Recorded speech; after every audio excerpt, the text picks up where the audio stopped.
Thanks for staying with us. Nigerian embassies and consulates abroad are in a sorry and unpalatable state.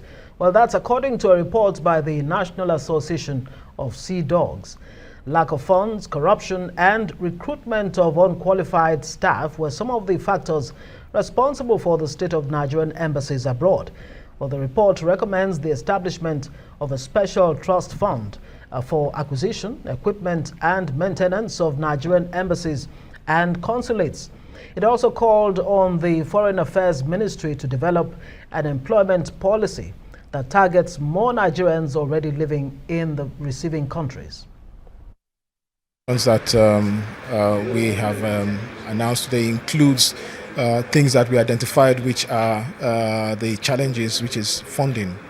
Now, we noticed that about 64% of budget allocation was reduced by the allocations given to foreign embassies and so on.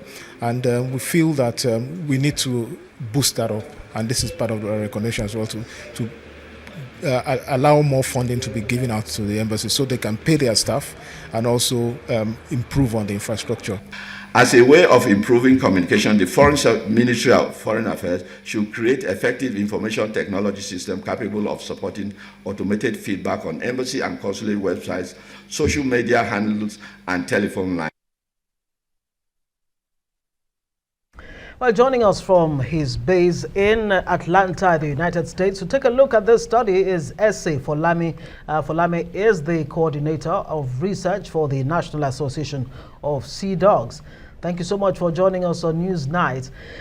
Well, first of all, help us understand exactly why it became necessary for you to come out with this report. And yes, we did reel out some of the findings, but tell us more about how bad it really is with Nigeria's embassies abroad. Thank you very much for having me. Yeah, it is. The issue of Nigerian embassies has constantly been a source of concern to Nigerians living abroad. So the diaspora, so to speak, Nigerians at home, as well as friends of Nigeria who constantly are most times embarrassed by the services they get from the Nigerian embassies and consulates. So our survey in the first instance was designed to ascertain the experience or experiences, I should say, and perceptions of Nigerians and non-Nigerians in and at these consulates and embassies. And in doing that, we went through a survey process that was thrown to the public, and then we covered embassies and consulates where we have chapters across all the continents.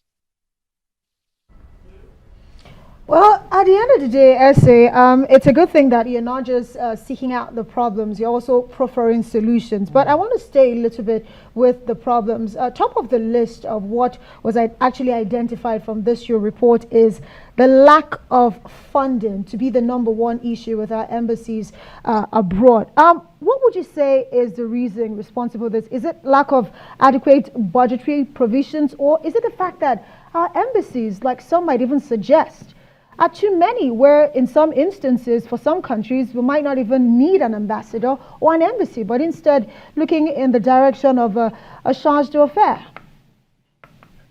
Thank you very much. It is a culmination of different or a number of issues. And primarily, if you really look at it, when we look at professionalism and incompetence of the embassy staffs, that tells you the staffing process. You can link that easily to funding. And think about corruption. Think about what we call quote and unquote federal character, but then political appointees and career diplomats. And that's the main problem we found from this, and what the responses we got from the survey gave to us was people find out that, or they feel based on their personal experience. We have imagery representations, we have video representations of what goes on at most of these embassies that we actually visited on our own. And it's more like funding is a major issue. Most times they don't get the funding. So the embassies and the consulates improvises. They just improvise and say, well, oh, you need this is how much you're going to pay. We know this is how you will pay officially. But then if you want expedited services, if you want this or that, this is how much extra you have to pay. And that's how it's what obtains all across, all over the world. Right. I mean, you've come up with this report. It would be nice to hear from you what exactly your recommendations are. And I'm wondering whether, it's just a reflection, those embassies and consulates, are they a reflection of what happens back home in Nigeria? What are your recommendations? Primarily, the first on the list, we are in the report, we actually have 14 recommendations, but primarily the first and foremost is that the country should establish a kind of special trust fund for acquisition, equipment, maintenance of the Nigerian embassies and consulates. We don't really have that many. We have 94 embassies and consulates and 4 other, high commissions and stuffs. But with at least 20% of revenues generated from consular services domiciled in that special trust fund, we strongly believe that will help the embassies to manage their expenses and running the different embassies and consulates. We also believe, as the NAS Captain also said last week, we also believe that, and it's also recommended that there should be an increment in budgetary allocation towards acquisition of befitting embassies and consulates. Our embassies abroad most are dilapidated, so to speak, and you can't use washroom. The receiving area is below par. And we are also advocating for the removal of quota system in the employment of embassy and consulate staff employment. Because when we really go for competence above and beyond where you come from, it helps us to just showcase that Nigerianness, so to speak, in us. Right. Yeah. Well, at the end of the day, this is not a new issue, because if you cast your mind back to 2019, about 4 Nigerian embassies were shut by the government because of cash and other reasons. And I do know that recently, even the secretary to the government of the Federation did actually commission a 13-man presidential committee to look, at the issues with regards to our high commissions and embassies abroad. But at the end of the day, we need to find out. Some are suggesting that we can get one ambassador be in charge of a region, for instance. Let's say here in West Africa, you could pick out a couple of countries close to each other, close proximity, and have them be in charge without necessarily having embassies there. Do you think that is a solution? And also this recommendation that you have given, what next? Are you planning to submit it to the government, or what do you plan to do with this report at the end of the day? Thank you very much for that. One of the very good things that happened at the presentation of our report in Abuja was that there was actually a representative of the secretary to the federal government at that presentation. We are also taking it further to engage even the embassies everywhere in the US, across Europe, Netherlands, Belgium, Italy, Spain, Switzerland, the UK, South Africa, where we have Australia, Japan, where we have chapters. We are in the process of taking it to the next level, working directly with these embassies to say, these are things we believe we can do together. We can work with you to improve the services you provide to Nigerians in the diaspora.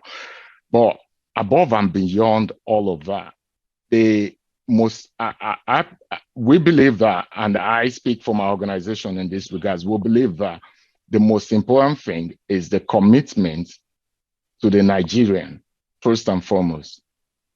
It's almost more like whatever you get from us at the embassy or the consulate, it's like a favor when you are there representing me. And that's just it. Well, the point is, embassies are a reflection of the home country, and what else can one really add to that? You say that you had a representative of the SGF, the Secretary of the Government of the Federation, at that meeting that you had. Has there been any response from the federal government yet about your concerns and your findings at this embassies and consulates? And maybe you want to tell us some of the embassies or consulates that you really found in very deplorable condition. Okay, so to your first question, no, we have not gotten any direct. I will not say we have any direct contact or invitation, but we do know that there is a committee that the federal government set up to look into the finances of the embassies and all of that. And we, on our own, because we believe that where the community needs a hand, the pirates shall be the first. So we are making efforts already to make contact with them and say, well, we did this, and these are our findings. To your second question with regards to which embassy, I will plead, I'm just going to plead the fifth here. I'll just say most of our embassies are in deplorable conditions.